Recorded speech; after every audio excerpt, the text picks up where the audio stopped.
Добра вечер, почитувани гледачи. Јас сум Анастасија Илиевска, а вие гледате За или Против. Вечерва ќе зборуваме за една горлива тема, особено овие неколку денови, откако на пресконференција беше јавноста запознаена дека во затвор успевале да бидат фрлени, ако може така да се каже, одредени субстанции, односно прашкасти субстанции и марихуана. Како завршиле тие таму, што се случува со тоа што за дури 9 месеци имаме пронајдено 1000 телефони во казнено-правните установи, како ќе се воведе ред во овие институции. Вечерва за овие теми разговарам со Александар Пандов, директорот на Управата за извршување на санкции. Добра вечер. Добро вечер, Анастасија.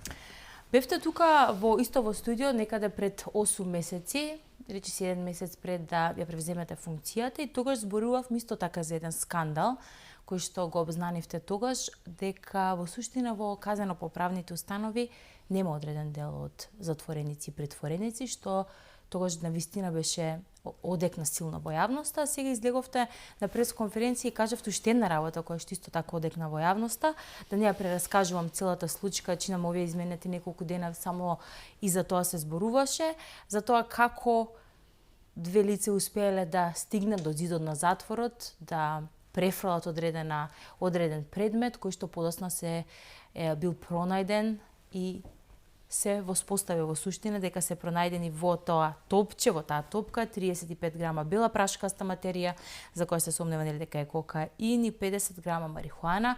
Поведена дисциплинска постапка од 5 членови во дисциплинската комисија, 3 гласаат против.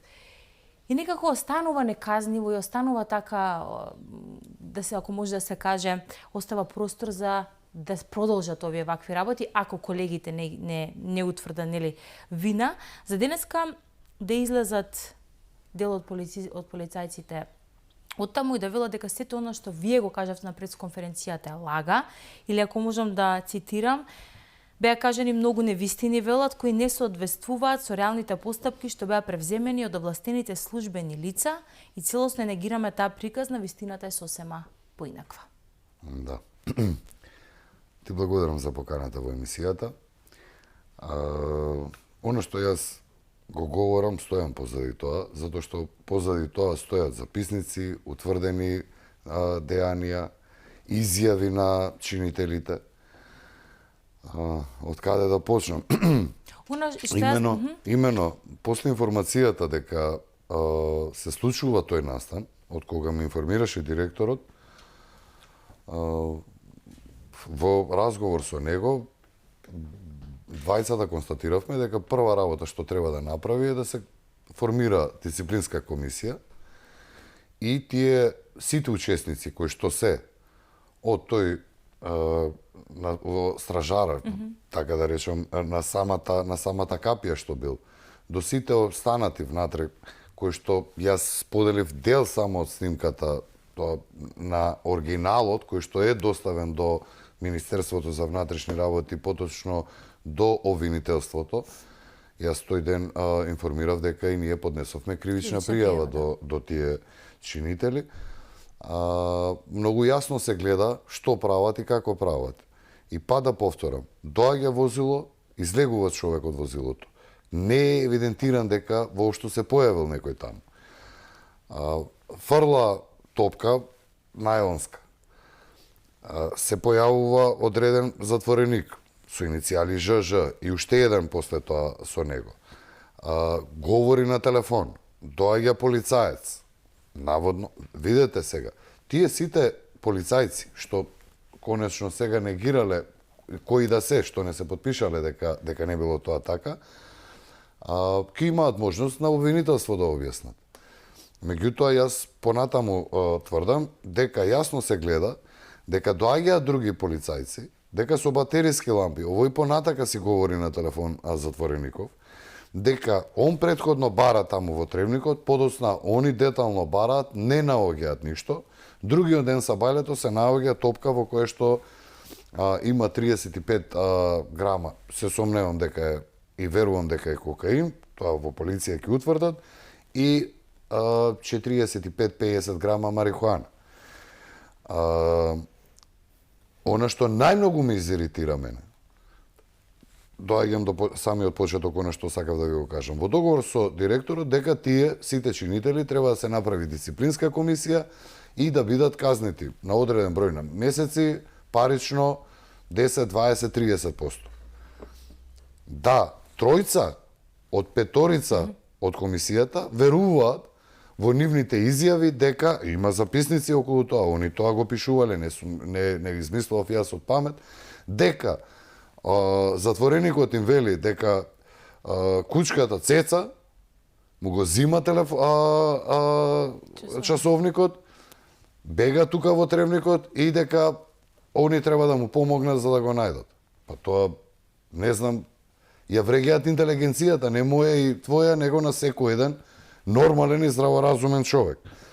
Од тука, јас честно играм, јас отидов и им реков, чиме така, момци, еве, вие ќе имате прилика, прво, јас ќе ја запознам цела македонска јавност, ќе излезам на пресконференција, ќе кажам што велите вие, што јас гледам и директорот, и заменикот директор, и втора работа, ќе имате можност и на полицијата, и на обвинителството да им ги објасните вашите дејанија, а јас сврсто верувам дека заради, не е само ова е видео документирано, нивниот поданички однос према тој затвореник е од кога сум јас, како се вика, директор, и од кога он се наоѓа во тој казнено поправен дом, е таков. Конечно, по дојава од затвореник, тој е сместен и понатака во едно специјално оделение, еве ексклузивно за вас, вчера, значи после пресконференцијата, вчера интервентната единица од Идризово беше во затворот во Штип, кај него и кај уште еден затвореник повторно пронајдоа телефон. Од каде? Кучката Цеца му го донесе тој телефон. Да, се согласам. И јас стојам на тоа дека во тој затвор и во одредени други затвори, тие луѓе не се, тие треба да бидат не само избркани од работа, не само парично да бидат казнети, тие треба да бидат избркани од работа, а дел од нив треба да завршат и позади решетки. И јас додека сум на оваа позиција, они во мене имаат непријател и јас ке се борам против таквите полицајци. При тоа јас не генерализирам. И во тој, во некој затвори најголем дел, 99% од затворските полицајци се честни луѓе кои што честно си ја заработуваат својата плата. Меѓутоа има одреден број на затвори каде што така биле навикнати тие. Таква била, како што викаше Али Ахмети, како до сега. И они мислеа дека како до сега ќе се одвиваат работите, нема да би, и не е како до сега, и тие ќе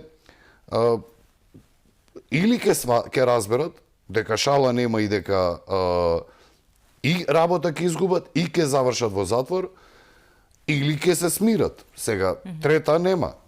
Еве да речеме дека дел работите не биле така, тоа ти треба обвинителството да го каже, меѓутоа самото тоа што затвореникот има телефон во рака, во присуство на полицаец, нели треба веднаш да му биде одземено? Анастасија, не е само тоа. Он во 9:40 навечер не смее таму да биде. Дополнително тоа. Кога им се најчесто, кога смеат, нели имаат прошетки? До 7 смеат они, во зависност во какво оделение значи, смеа. Значи во тој период од денот воопшто не смее да биде. Значи се наоѓа на место кај што не смее да биде, во време кога не смее да биде. Со телефон во рака и тие на место да постапат и да го приберат, они заедно со него бараат. Да, бараат. И што бараат? Телефонот, не телефонот, часовникот кој што кучката Цеца му го земала. И бил не знам колку илјади евра. Кога го примаме ние во затворот, ако има таков скап предмет со него, он треба да го пријави. Во пријавата негова нема. Има скапи работи внатре во затворот, додека се во или ги остават? Може да имате вие часовник, меѓутоа вие тоа треба да го пријавите, ако е поготово таков скап часовник.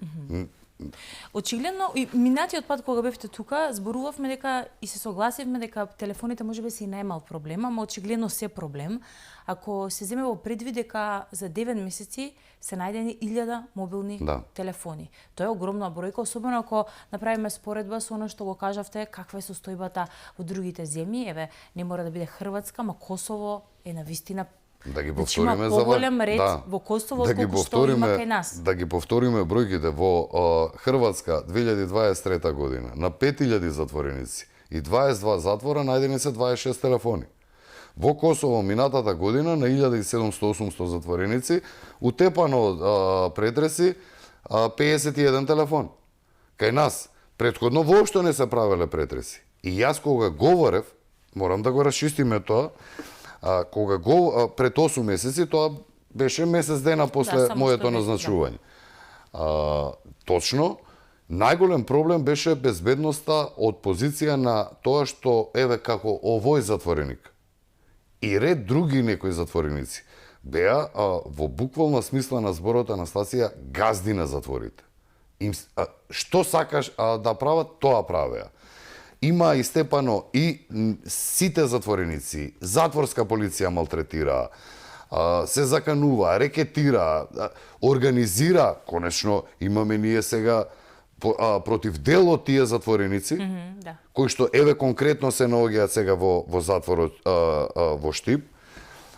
Имаме нови обвиненија од Министерството за внатрешни работи дека биле од позиции на затвореници, биле организатори на убиства, на грабежи, на разбојништва, на они од затворите раководеле со своите кланови и банди. Сега, јас те уверувам дека во тој поглед македонските затвори се во најголема мерка смирени. Таков затвореник. Буквално кажавте, минатиот пат кога зборувавме, буквално кажавте дека тие затвореници буквално ги имале клучевите од келите, односно затворската полиција, чуварите ги немале, туку ги имале самите затвореници. Они се имаа седено кога сакаат во дежурана, што сакаа правеле. Воведен ли е ред? Како го воведовте тој ред? Да, така што види, огромен проблем на македонскиот затворски систем е што ние немаме еднокелиски со клjuč кели, така да речем. За да ме разберете, македонските затвори и оние најстрогите делови кај што се од затворен тип се како касарни, што ќе рече келиите во одредено оделение имаат дрвени врати кои што се отворени. Во тие кели, зависи од затворот, има негдека 4, меѓутоа има во Идризово по 10-12 луѓе сместени, поголеми се тие кели. И вкупно сите тие комуницираат меѓу себе, а нив од останатите затвореници ги дели една решетка. Нормално таа е челична, железна се, но таа е заклучена. Во овие делови они се комотни. Ако е веќе во полуотворено, но тоа е и во другине, и во светот, таму се полабави принципи. Сега, за да вие го изолирате таквиот затвореник, имате можност самица да добие 2 недели, кои што немал дел од тие имаат по над 10 години одлежано за разноразни дела, конкретниот овој од Штип над 20 години имаа робија. И не им е проблем тие 14 дена да ги поминат во самица. Но потоа пак се враќа он во цело јато, така да го наречам, каде што он е газдата на сето тоа. Сега, имаме во 2 затвора специјални оделенија со одреден број на кели, каде што таквите затвореници можат да бидат однесени, да бидат под клjuč, и тие ги имаат сите права како што треба да ги имаат, 2 сата да имаат прошетка, но тоа е тоа. Они не се мешаат со останатите затвореници. Тоа е ефикасен модел не во Македонија, било каде во светот. За жал, повторно ќе речам што во Македонија е изградено она што е изградено до 2017 година, после промена на власт и доаѓање на СДС и ДУИ, не е мрднато ништо. и на предвадена пресконференцијата го говорев. И во таа емисија кога бевме заедно пред 8 месеци го говорев. Македонија 2010 година добива заем од Банката за развој на Советна Европа во вредност од 50 милиони евра. Со тие пари Македонија гради комплетно нов затвор во Куманово, имаме воспитно поправен дом во Волковија, Тетовско, можеби најдобар на Балканот. Изградена е првата фаза завршена во затворот во Идризово, имено направено е комплетно ново отворено оделение, полуотворено оделение, управната зграда е сосема нова направена, судницата е направена и 2018 година се пуштени во употреба. Од тогаш до 2024 година буквално не е закована една шајка. Сега, не само што не е направено тоа, туку ради лошото работење на претходната и управа и директорите по затворите и лошите извештаи на ЦИПИТИ, и оние пари кои што се останати, тоа се 25 милиони евра, кои што требале да бидат употребени за ова што ти го говорам, за ново затворено оделение, да се направи нов притвор во склоп на затворот Идризово, нова затворска болница да се изгради, нова кујна да се изгради таму. Нешто што не го направиле тоа, лоши се извештаите и парите од 25 милиони евра беа под мораториум и се уште се под мораториум. Они кога дојдоа прв пат, а тоа беше месец дена, месец и пол од кога бев ја назначен, луѓето беа со многу критики, ама ние сме нова власт. Без разлика, они тоа не... Очекуваат континуитет на работа. Така е. Нескоромно ќе се пофалам и ќе ми дозволите да сум оптимист дека пред месец и пол, два повторно беа представници, високи представници од банката и има доста пофални зборови на се наброено што е направено во овој период од кога е променета власта и јас сум оптимист дека првиот сигнал треба да биде сега брзо, средина на април, а они треба да имаат дали извршен комитет, како им се нарекува на банката, средина на јуни и ние да добиеме пас, да повторно можеме да ги користиме парите од тој заем. Ако тоа се случи, јас во меѓувреме не чекам, него ги обновувам дозволите градежни, сите подготвителни работи. Да, затоа што тоа е доста комплицирана градба која што треба да се направи и јас искрено се надевам дека ние до крајот на годината ќе бидете сведоци дека започнува градба на втората фаза во Идризово. Ако тоа го направиме, тоа мене ме уверува дека пошто е многу комплексно, ќе има потреба некои 3-4 години да се гради, но ќе се почне и ќе се изгради. Во тој случај ние со уште негдека треба да се чепнат некои од затвориве, меѓутоа многу драматично ќе биде сменета сликата на македонскиот затворски систем инфраструктурно. Колку ваквото поведение на претходната власт што буквално не продолжила да обрнува внимание, ако може да се каже, на условите во затворите, ја става Македонија во позиција да потоа да биде тешко да побараме други заеми, бидејќи не е само проблем Идризово, затворот во Скопје е сериозен проблем и таму условите се доста лоши.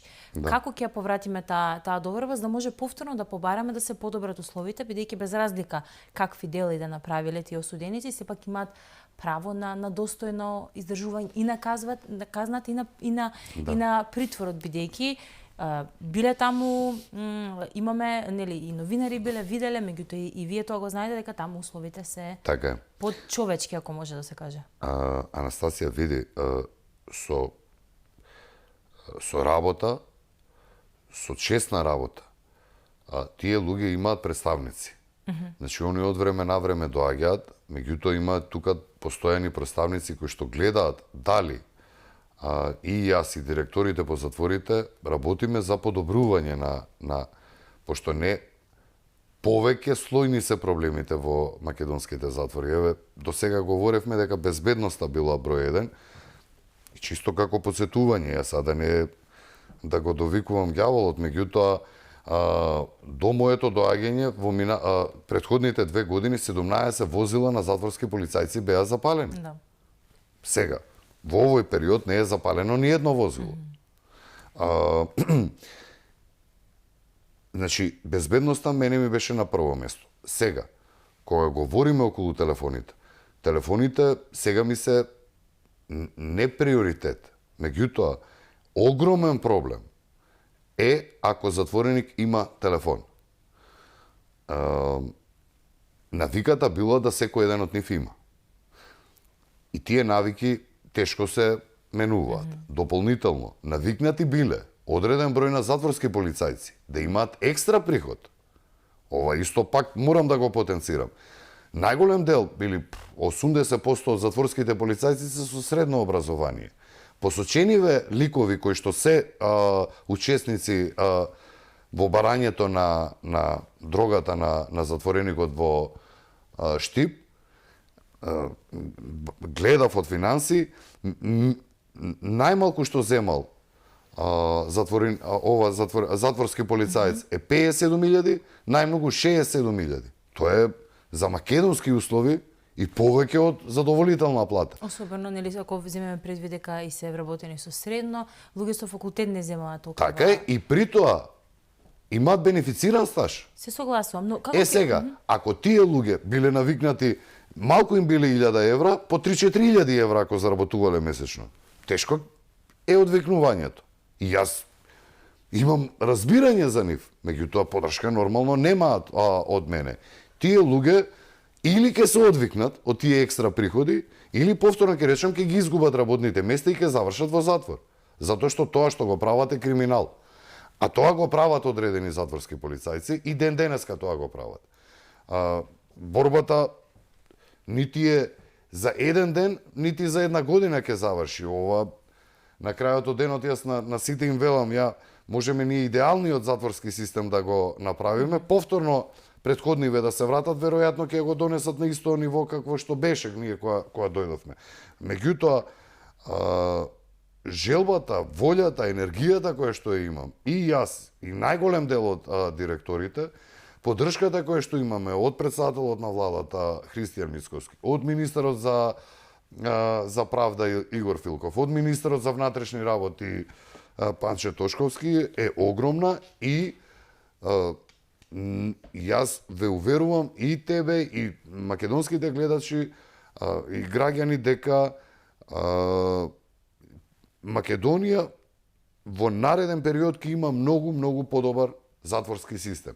За да дојдеме ние сега до вербата од банкава, јас верувам дека тие луѓе гледаат дека со ние капацитети, со ние можности што ги имаме, дека се бориме и дека од ден во ден се подобруваат работите. Што менаш ги дале тие пари, свесни се дека треба да се подобрат тие, така јасно им е се, меѓутоа јасно и дека очекуваат работа, односно дека тие пари ќе бидат соодветно и правично наменети, односно искористени за чијста намена се. Тоа да немате никаква двојба. Кога станува збор за проблемите во затворите, и самите рековте дека голем дел од тие криминалци кои што се во затворите се богати и немаат проблем да пратат илјадници евра, имаат одредено влијание и надвор, може да се каже дека имаат мрежи. Кога вие објавивте борба против криминалот во самите затвори, тоа значи дека објавивте борба против и самите криминалци. Имате ли притисоци, закани? Како очекувам, дали ова ќе стоите истрено, имајќи предвид дека можно е да има и такви притисоци? Односно дека ако досега не им се објавила војна, сега вие им објавувате војна, сигурно дека не им е сеедно. Анастасија, го имам говорено ова и друг пат. Не има такви кои што сакаме адреналин. Мене така гледајте ме како човек кој што сака адреналин и кој што зборот страв не е баш нешто и таков притисок од се плашам од Господ само јас. Од тие не се плашам. И можат има обиди, има прават вака, праќаат пораки вакви или онакви, меѓутоа немам искрено нити страв, нити пак уште така кога ќе се случи нешто, само повеќе ме разбеснуваат мене и повеќе мотивливи се. Повеќе ме мотивираат, биди уверена да идам до крај. И сега Бог да чува, може се да се случи, ама немам страв, искрен да бидам, и немам никаква, нити педам, мислам да се повлечам од оваа борба, се додека јас верувам дека тоа го правам во интерес и на Република Македонија и на граѓаните на Република Македонија. И јас се додека имам подршка од председателот Христијан Мицковски, пошто сепак јас сум човек од партија, јас тоа исто не го кријам. Јас сум човек кој што на крајот од денот полага сметка. Мене ми е предпоставен председателот на владата Мицковски. Јас се додека од него имам подршка, јас немам никаква намера да се повлечам од оваа борба. Та била од едната страна или од другата страна, затоа што подеднакво исто, верувајте ми, се опасни и овие. На некој вие кога ќе му брцнете во джеп, а јас тоа им го правам на тие корумпирани затворски полицајци, тие што? Исто гледаат зло мене да ми направат, да ми направат штета.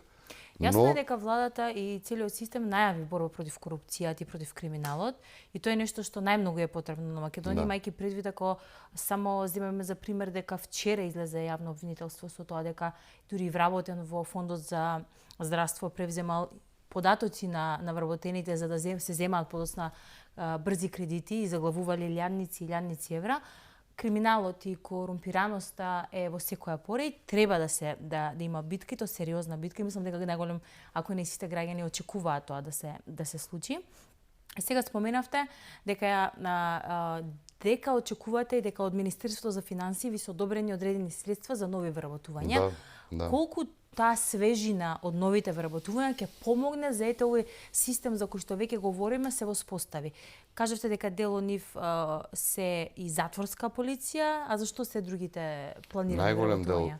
Најголем дел се затворска полиција, да не речам над 80% од луѓето ќе бидат затворска полиција, затоа што и тоа што го наследив, имено веројатно во зависност од изборите и од локалните избори минатиот пат, во некои затвори ние реално имаме и денеска, ајде нека е оптимален број на вработени. Меѓутоа во некои од македонските затвори имаме поттежок минимум број на затвореници. Нема стриктен стандард колку на колку, значи колку затвореници на колку затворски полицајци. Меѓутоа има некои приближно отстапуваат во некои, поготово во поголемите македонски затвори, отстапуваат бројките многу. Види, мојата надеж е дека тие се млади, пошто пред се кај нас законот не обврзува да тие луѓе се по 30 години. Јас сум оптимист дека тие луѓе пред се и над се нема да бидат, не се контаминирани. Тоа се нови луѓе. Дека навиките кои што ќе им ги створиме, обуките кои што ќе ги поминат, луѓето кои што ќе им бидат ментори на тие луѓе, ќе гледаме да бидат честни затворски полицајци кои што ќе ги научат на како вистински треба да се работи. Затоа што е многу чувствителна оваа работа. Имено затворениците се немал дел од нив многу лесно може да го изманипулираат затворскиот полицаец или било кого друг. Едноставно, они имаат секојдневно размислуваат како да го изиграат системот. Сега, имаме втор дел, поголем дел од овие останативе ќе бидат луѓе во ресоциализација и има луѓе кои што се пензионирале во делот на финансии, затоа што да речеме него затворот и Дризово, вие тргнете од тоа, таму има 1300 затвореници, има финансов одел, има правен одел, има ваков, онаков, има луѓе кои што се отидени во пензија и кои што треба да бидат заменети. Во делот на ресоциализација исто во наредниот период планирам да бидат засилени редовите, затоа што еве поразителни бројки негдека под 40% во Хрватска, негдека приближно до 30% во Косово, се повратници од затворениците. Кај нас 67, 8, 9% од затворениците се повратници. Затоа што ние, како затворски систем, не правиме ресоциализација. Едноставно не правиме да тие луѓе ги научиме на занаети, да ги научиме на некоја професија, да ги научиме дека подобро да бидат подобри луѓе. Некој не можам така да тврдам, меѓутоа веројатно некои од нив од луѓето се раѓаат со криминален ум. Меѓутоа некој лошото друштво, лошата средина, животот ги навел да направат криминал.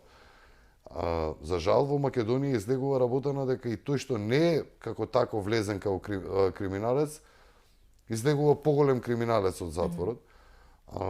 Искрено во годинава и во наредните години натака делот на ресоциализација ќе биде исклучително важен, поготово во делот на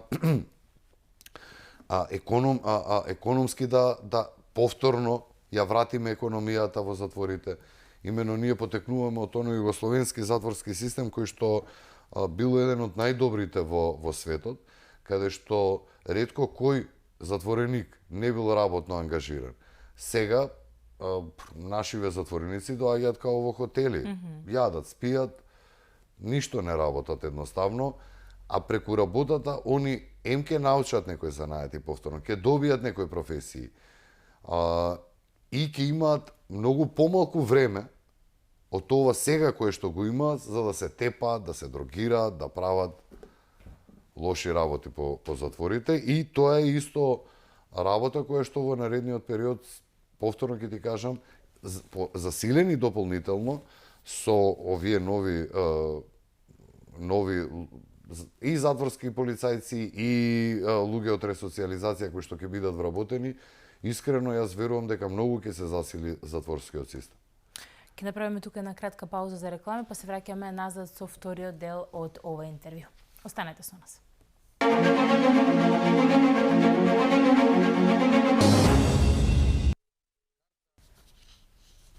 Да, се враќаме назад во студиото. Александар Пандов, директор на Управата за извршување на санкции. Зборувавме што се случува во самите затвори, меѓутоа делот оние скандалозни однесувања и криминални однесувања кои што ги откривте вие како директор се случија во вонредни надзори, и сега имавте направено вонреден надзор. Што утврдивте? Во конкретниот случај, вонредниот надзор беше за самиот настан, при што беа детектирани сите документи. Утврдена беше состојбата, односно... Така е. И одлуките од дисциплинската беа земени. На основ на сето тоа, ќе повторам, беше направена кривична пријава, и таа кривична пријава однесена во македонското обвинителство. Дали често се прават вонредни надзори сега, и дали на други некои вонредни надзори имате откриено нешто слично? Имаме редовни вонредни надзори. Во минатите години, пред да дојдам јас, воопшто не биле правени надзори. Сега имаме многу често ниту надзори. Редовни, ниту вонредни? Не, вонредни никако немало, него немало ни редовни надзори. Сега има многу голем број на надзори, и поготово во дадени ситуации има и директорите кога бараат. Самите они повикуваат луѓе од управата да дојдат да направат надзор. Дали од безбедносен аспект, дали од финансов аспект, се прават сега многу почесто надзори. За разлика од тоа како било. И тоа така ќе продолжи и ќе биде интензивирано сето тоа. Ви велам, ние многу енергија сега губиме на работи кои што во нормален затворски систем воопшто не би се средени едноставно. Ние не почнавме од нула, ние почнавме од минус сега. Онакво однесување, она што во првиот дел од емисијава го говоревме, тоа верувам дека има можеби во ретко некои јужноамерикански, централноамерикански затвори, во африкански затвори. Еве го споменавте дека последно сте биле во Косово. Да. Кој што во суштина, ако одиме од повеќе аспекти, треба по многу повеќе параметри да биде поназад од нас, меѓутоа тоа не е така таму. Очигледно е воспоставен одреден систем кој што недостасува изминативе години кај нас. Знаеш што е, Анастасија, мене подоцна сите ми велеа, ама добро, таму американците инвестирале пари, Европска унија. И кај нас инвестирале и имаше и кај нас. Тоа е тоа. И дополнително она што мене ме шокираше, што знаете како кога ќе влезете во затвор, вие по 2 работи веднаш ќе заклучите за каков затвор се работи. По звуците кои што ги слушате и по хигиената. Не треба вие многу да ви кажуваат. Имате и денеска сега во одредени македонски затвори, кои ќе отидете као на вашар да си отишол. Има галама, недисциплина, нехигиена и имате затвори каде што изгледа сето тоа како треба. Во Косово, јас повторно ќе речам, не само инфраструктурно што е направено како што треба. Еве ви го примерот. Они дошле до ниво да една кралство Данска, затоа што имаат поголеми капацитети, имаат 2500 легла, имаат 1700-800 затвореници и притвореници. Кралство Данска да потпишува со нив договор да им прати затвореници на чување. Со самото тоа они ќе заработат, односно ќе станат многу посамоодржливи, но тоа е второстепено според мене. Замислете каков стандард треба да имате вие за една Данска да ви прати затвореници. Кај нас, за жал сега таква не е ситуацијата и дополнително бројката е таква затоа што кај нив, пак ви повторам, степенот на повратници е многу помал, затоа што вие еднаш како помините низ тој затворски систем, дали ради ресоциализацијата или ради строгоста во затворот, вие секи направите да не се вратите внатре. Кај нас, некој веројатно и подобро име во затвор, него што име надвор од затворот. И затоа, стапката на повратници е 67-8-9%. Ако може да заклучиме и да во ово што вие досега ми го говоревте, постојат повеќе проблеми, меѓутоа едни од поважните проблеми кога станува збор за еве да речеме да се намали криминалното дејание, е да имаме подобра ресоциализација, односно да се вложува во она што тие го имаат како знаење и вештини и да се најде начин како, односно проблемот со капацитетите на самите затвори. Како гледате, што би било порешливо од овие две работи? Што може да очекуваме побрзо да се направи? Паралелно треба сето да се прави. Јас ќе ти повторам,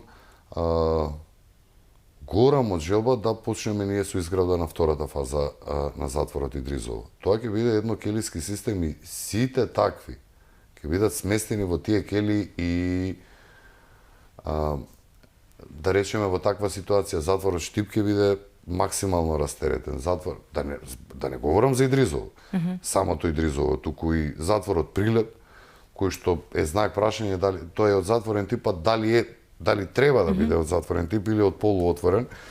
Меѓутоа во таква ситуација веројатно повторно ќе се врати од полуотворен тип. Значи многу проблеми би се решиле доколку затворот Идризово се комплетно нова со капацитет од 420 кревети притворско оделение, притворска зграда во Идризово.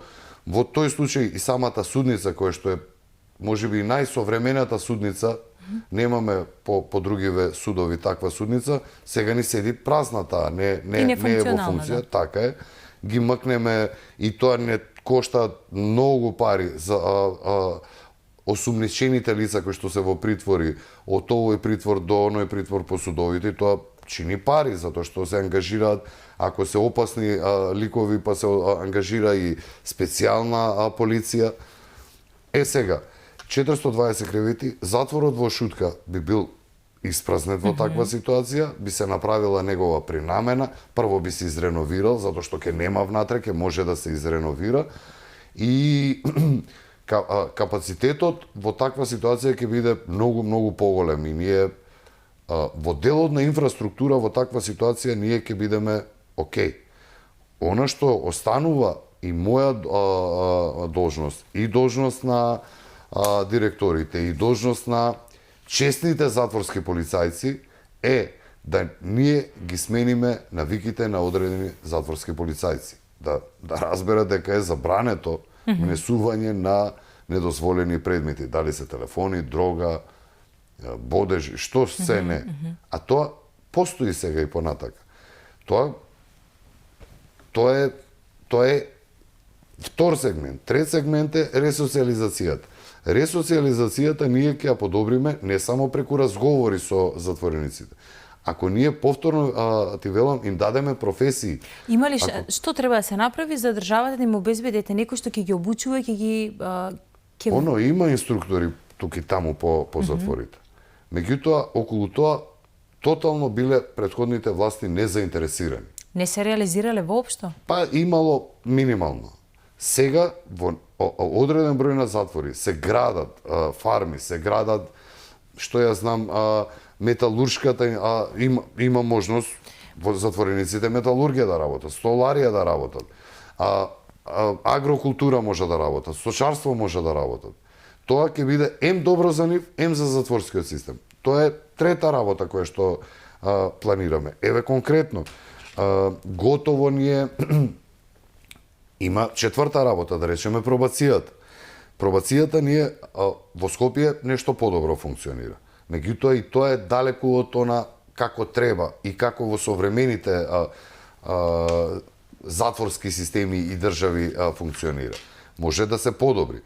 Во останатиот дел од Македонија многу послабо функционира пробацијата. Пробацијата е алтернативна казнена мерка и таа во нормален свет е години на назад функционира. Повторно ќе речам, кај нас функционира, но може многу подобро.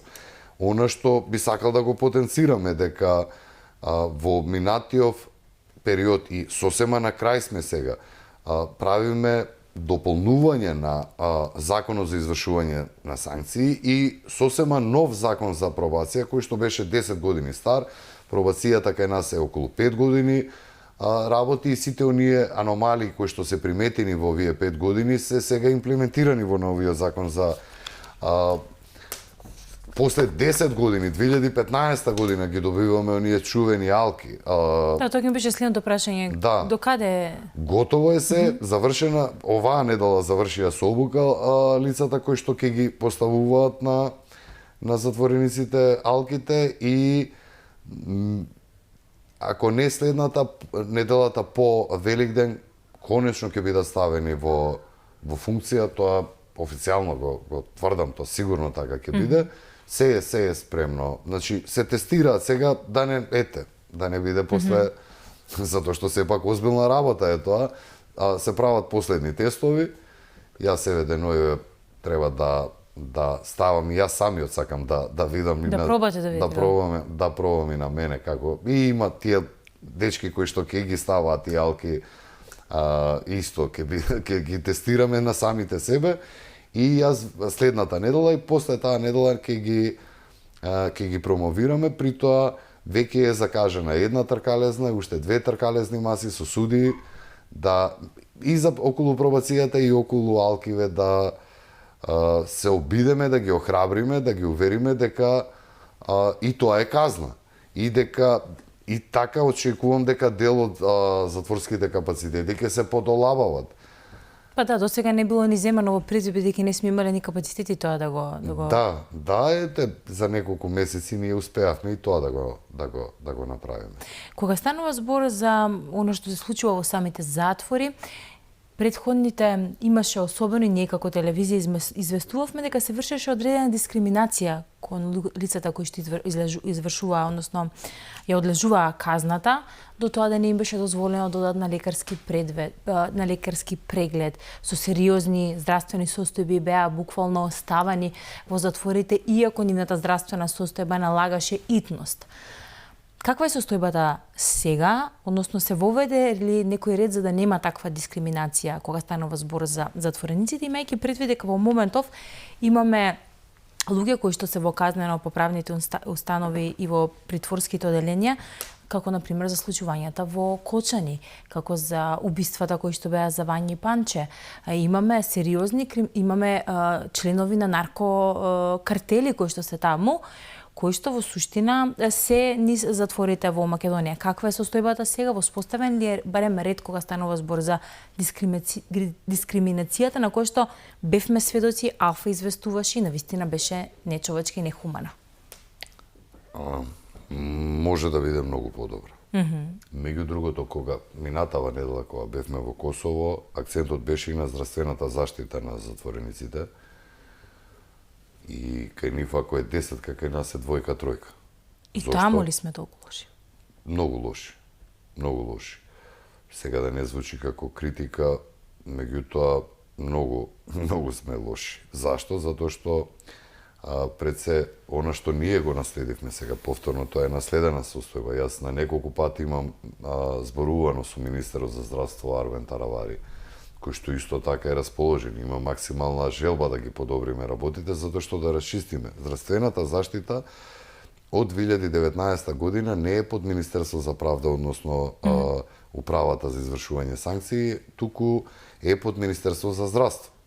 И Министерството за здравство и здравствените домови се тие кои што испраќаат лекари, медицински сестри, браќа, психијатри, што и да имаат потреба од така, или, да речеме во Косово, луѓе специјалисти кои што part-time доаѓаат по потреба.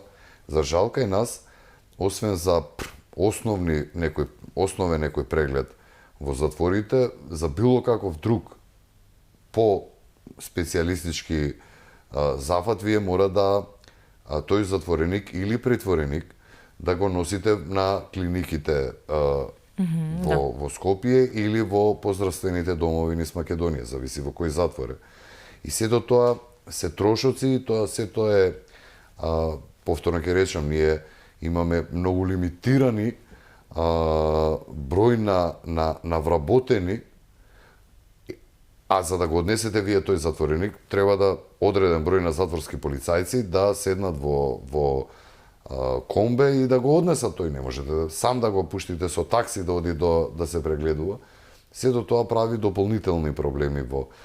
Јас искрено се надевам дека и во тој дел, на прашањето конкретно, дали ако некој има, сега има и фолиранти, да се разбереме, Анастасија. Јас зборувам за случаите каде што имавме документација која што... Не, во таква ситуација нема збор, тој човек се носи, дали ако треба да се лекува, и јас, тоа го имам говорено повеќе пати, праксата дека ако мене директорот на затворот таму и лекарскиот наод доаѓа во управата и се бара прекин за тој затвореник, без никаков проблем му подпишувам. Ама кој сака нека биде. Мислам, кој сака.